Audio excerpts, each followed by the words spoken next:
Today, we will be hearing about Esther being a brave queen, which can be found in Esther 4-5. And we will be hearing about how Mordecai is honored, which can be found in Esther chapters 5-6.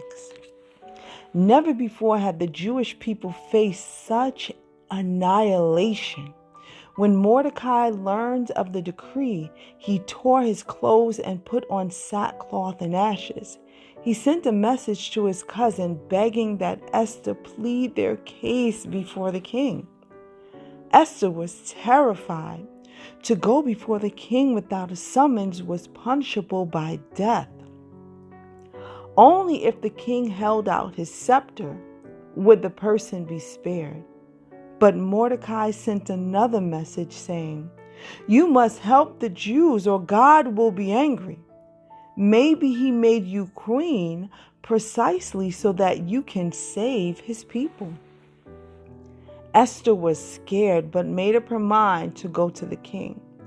When he saw her, he smiled and held out his golden scepter, saying, "Tell me what you want, and you shall have it, even if it is half my empire."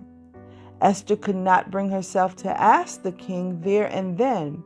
Instead, she invited him and Haman to a banquet in her rooms. And now we will hear about how Mordecai is honored.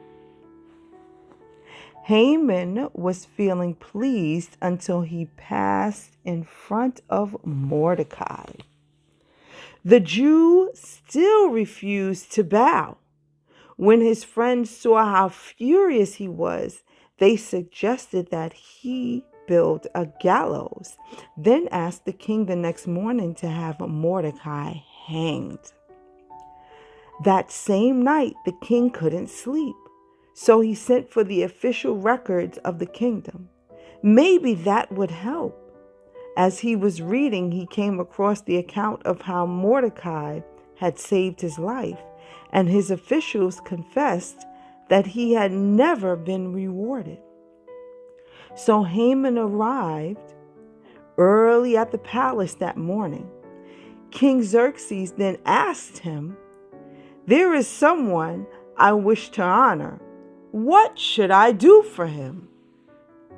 Thinking the king was talking about him, Haman replied, "Have the man dressed in one of your royal robes and led through the city on one of your horses with an official proclaiming, 'This is how the king treats those who he wishes to honor.'"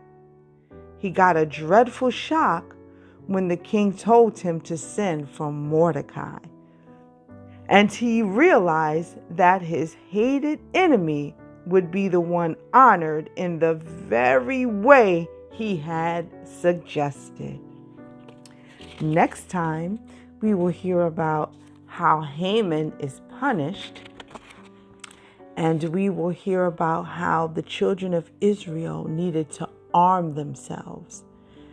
Until next time, be blessed.